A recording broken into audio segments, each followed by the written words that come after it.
Guardian बन के यहाँ पधारे हैं। करने की संख्या तथा भी और बहुत बेहतर है। सबसे पहले तो जो वर्तमान परिदृश्य में व्यवस्था बदल रहा है शिक्षा का, उसके अनुसार हमें अपने बच्चों को ढालना चाहिए। विद्यालय में भी पिछले वर्ष या उससे पहले जब हम देखते थे, आप लोग अपने बच्चों में महसूस करते होंगे कि सिर्फ पढ़ाई ही होता था, लेकिन अब हर शनिवार को हम लोग कुछ अलग बच्चे को सिखाते हैं। जैसे पिछले शनिवार को हमने बच्चों को क्लास 6 के बच्चों को 7 के बच्चों को सिखाया कि पेपर कटिंग करके आप इस प्रकार अलग अलग कलाकृति बना सकते हैं। आप जब घर जाते होंगे तो बच्चों लोगों ने आपको बताया भी होगा। इससे पहले जब पीटीएम हुआ था तो बच्चों के द्वारा कार्ड बनाया गया था, वो गार्जियन को दिया गया था कि आप पीटीएम के अंदर आइए।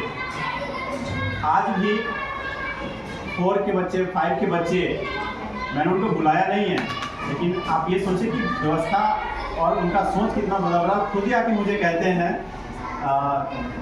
एक बच्ची है तहसीन जफर, शायद आपके घर से आती है, मेरे कहते हैं कि सर मुझे भी कुछ करना है। मैंने कहा क्या करोगे, क्योंकि प्रोजेक्ट तो 6, 7, 8 का था। कहते सर मैं कुछ बनाना चाहती हूँ, मुझे चार्ट पेपर चाहिए। तो शायद वो आई नहीं है, थोड़ा बुला लो, 5 बच्चे को बुला लीजिए, ठीक है।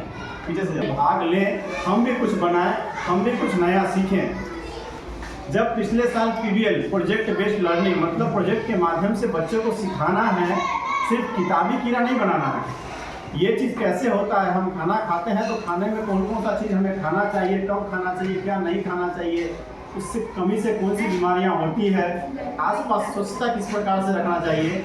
पिछले हफ्ते बच्चों ने विद्यालय को साफ करने का काम किया।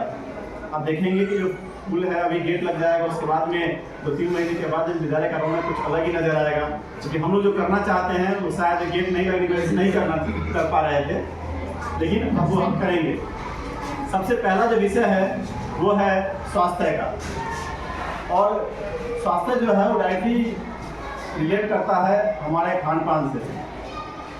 बच्चे को जंक फूड से बचाना है। आप सभी बच्चे को कुछ न कुछ पैसे 10-5 रुपये देते हैं।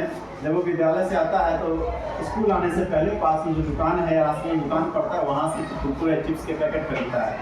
स्वास्थ्य के लिए वो हानिकारक है, इससे अपने बच्चों को बचाइए।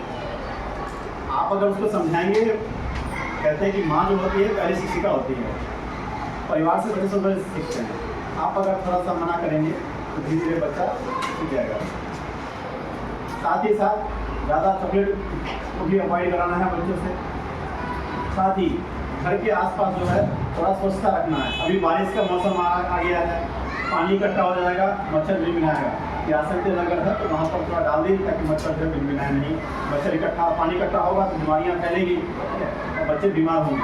साथ ही साथ आज सुरक्षित शनिवार भी था, इसमें वज्रपात ठंडा गिरने से जो मौत होता है उससे बचाव की भी जानकारी बच्चों को दिया गया है। आप भी जाने कि जब बिजली कड़के थोड़ा सा अपने बच्चे को घर के अंदर रखिए, बारिश से बचा के रखिए, ताकि जान माल जो रक्षा है वो संभव हो सके। तीसरा जो विषय था पोषण के ऊपर था। 1995 से मिड डे मील की शुरुआत हुई, मध्याह्न भोजन योजना, और सुप्रीम कोर्ट में केस किया कि पोषण जो है वो सभी बच्चों का अधिकार है और सरकार की जिम्मेदारी है। उससे पहले न तो स्कूल में पैसा मिलता था, न खाना मिलता था। आप लोग सब लोग जब पढ़े होंगे तो शायद नहीं मिलता होगा सर, लेकिन फिर भी लोग पढ़ते थे। हमारे सर जब पढ़ते होंगे तो उसमें भी नहीं मिलता था। लेकिन आज ये आधा गार्जियन का ये थॉट बन गया है, सोच 2000 रुपये 3000 रुपये जो है वो आएगा। अगर सरकारी स्कूल नहीं रहेगा तो आप 3000 रुपये महीने का फी देकर बच्चों को वहाँ पर एडमिशन करवाइएगा। सरकार अपना सोच बदल रही है कि अच्छे शिक्षक को नियुक्त कर रही है, जिसके कारण व्यवस्था जो है शिक्षा व्यवस्था पहले से बहुत बेहतर हुआ है। अब ये नहीं है कि सरकारी स्कूल में सिर्फ जा रहे हैं बच्चे, पढ़ाई नहीं हो रहा है, सोकर आ गए हैं, ठीक है, ऐसा नहीं है। हाँ, कुछ कमियाँ हो सकती है, मैं स्वीकार करता हूँ, हर चीज़ नहीं बदल सकता है, लेकिन हर एक कदम पे बदलाव हम लोग कर रहे हैं और उसका प्रयास जो है वो सफल भी हो रहा है। बच्चे कुछ नया सीख रहे हैं। अभी सुबह सुबह आप अपने बच्चों का आवाज़ सुनते होंगे, जब माइक में आता होगा, कभी ऋषिका का आवाज़ आता होगा, कभी संजय का आवाज़ आता होगा, कभी सोनी का आवाज़ आता होगा। वो आप ही के बच्चे हैं। अभी वो बच्चे से कभी कुछ बोल नहीं पाते थे, आज फराटेदार तरीके से वो सुविचार बोलते हैं। एक बच्ची है हिमाचल प्रदेश से आई है, दृष्टि खड़ी हो जाओ। ये बच्ची जब तक अभी तक विद्यालय में आया उसमें ये सबसे बेहतर बच्ची है। एक दिन मैंने कहा कि तुमको सुविचार बोलना है, बिना कोई कागज लिए हुए बच्ची ने पूरे कॉन्फिडेंस के साथ बोलती है। इंग्लिश हिंदी के अंदर सुविचार बोलती है। कभी कभी लोग कहते हैं सरकारी स्कूल है, इंग्लिश कैसे बोलेगा बच्चा। हम जब शुरुआत ही नहीं करेंगे तो बोलेगा कैसे। हमारी कोशिश है सर के मार्गदर्शन में कि हम हर चीज़ का शुरुआत करना चाहते हैं। हम सफल कितना होंगे ये जरूरी नहीं है।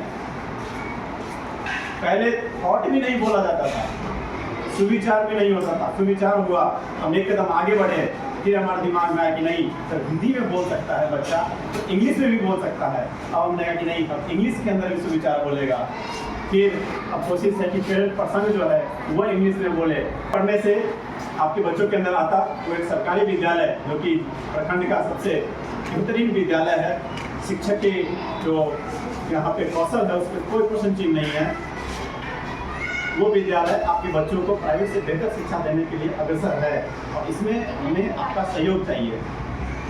पिछले बार जो पीटीएम हुआ था हमने बार गार्जियन से कहा था कि पढ़ने के लिए एक कोना बनाइए। कितने गार्जियन ने बनाया अपने बच्चों को पढ़ने के लिए एक स्थान फिक्स किया आपने?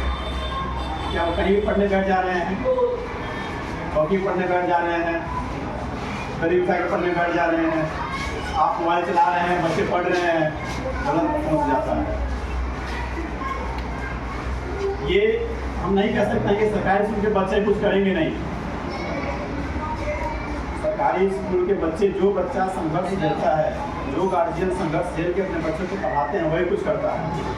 हमारा तो कहना है कि जिसको सब कुछ मिलता है उसके लास्ट में कुछ नहीं मिलता है। जब तक स्ट्रगल को फेस नहीं करेंगे तो आग्रह है कि पढ़ने के लिए एक स्थान फिक्स कीजिए। जब सुबह सुबह बच्चे आएँ तो उनको थोड़ा कुछ खिला पिला कर भेजिए। देखते हैं ड्रेस बहुत गंदा रहता है बच्चों का। हमारे सर के प्रयास से हमने टाई बेल्ट बनवा दिया, जूता पहनवा सकते हैं, लेकिन जूता का जो मोजा होता है उसको साफ करना आपकी जिम्मेदारी है। ड्रेस में आयरन रहे, उसको आयरन करके भेजना आपकी जिम्मेदारी है। बच्चे अच्छे दिखेंगे तो 4 जगह नाम आप ही का होगा। कुछ बच्चे को आता है खड़े रहते हैं चक्कर खा के गिर जाते हैं, उल्टियाँ हो जाती है। ऐसा इसलिए कि उनको शायद बेहतर पोषण नहीं मिल पा रहा है। तो कहने का सारांश यही है कि आप खुद भी स्वास्थ्य का ध्यान रखिए। बहुत सारी बीमारियाँ भी फैलेगी, डेंगू होगा, मलेरिया होगा, ठीक है, चिकनगुनिया होगा। मुजफ्फरपुर में ऐसी एक बीमारी फेमस है। तब से मैं भी राजस्थान से आया हूँ, सुनता हूँ कि यहाँ चमकी है ना, चमकी ऐसे ही फेमस है। मैं राजस्थान से इधर आया था और अखबार में सीधे पढ़ा था कि चमकी से 300 बच्चों की मौत। मैंने कहा ऐसा कोई सीधे इस पार्टिकुलर एरिया के अंदर ही होता है। फिर स्वच्छता पे ध्यान देना है। आप अपने आसपास अगर स्वच्छता रखेंगे तो बच्चे जब विद्यालय आएंगे तो अपने क्लास को भी स्वच्छ रखेंगे, ठीक है। जब घर स्वच्छ रहेगा तो आसपास का वातावरण स्वच्छ रहेगा, गांव स्वच्छ रहेगा, गांव स्वच्छ रहेगा तो सरैया स्वच्छ रहेगा, सरैया स्वच्छ रहेगा तो मुजफ्फरपुर स्वच्छ रहेगा, बिहार स्वच्छ रहेगा और भारत स्वच्छ रहेगा। तो ऐसे आपके खर्चे भी बच जाएंगे। दूसरी बात यह है कि घर जब बच्चे जाएं उनसे ज़रूर पूछिए कि इसमें होमवर्क क्या मिला, इस विषय में होमवर्क क्यों नहीं मिला। अगर नहीं मिला है तो आप विद्यालय आइए, हमारे सर से कहिए कि इस विषय में होमवर्क नहीं मिला है। कहिएगा तो हम ग्रुप छोड़ देंगे एक दिन कि आप उसमें अपने सुझाव लिख सकें। हो सकता है कि हम जितना बेहतर करना चाह रहे हो उसका कुछ बेहतर विचार जो है वो आपके पास भी हो। विद्यालय को हम दोनों मिलकर आगे बढ़ा सकते हैं। तो अगर आपको लगता है कि नहीं ऐसा होना चाहिए, सर ऐसा नहीं करके अगर आप ऐसा करेंगे तो शायद बेहतर विकास होगा बच्चों का, कि हम दोनों का एक ही उद्देश्य है, सरकार का भी यही उद्देश्य है कि बच्चे आगे बढ़ें। बच्चे आगे बढ़ेंगे तभी आने वाला भविष्य जो परिवार है उसकी स्थिति आगे बढ़ेगी। आज अगर किसी बच्चे की पापा जो है वो धान रोपनी कर रहे हैं, एक बच्चे को मैंने कॉल लगाया, 3 दिन से एब्सेंट था, कह रहे हैं कि बच्चा धान रोपनी कर रहा है। मैंने कहा आप क्या कर रहे हैं? मैं भी धान रोपनी कर रहा हूँ। मैंने कहा उसका जो अगला जनरेशन आएगा वो भी धान रोपेगा। क्यों? क्योंकि आप जब उसको स्कूल भेजना था तो आप स्कूल नहीं भेज के उसको धान रोपा रहे हैं। क्लास 6 का बच्चा है, कितना काम करेगा? उसके पिताजी जो है अकेला उतना काम कर सकते हैं, थोड़ा फास्ट करेंगे तो बच्चे का रिकवर भी हो जाएगा।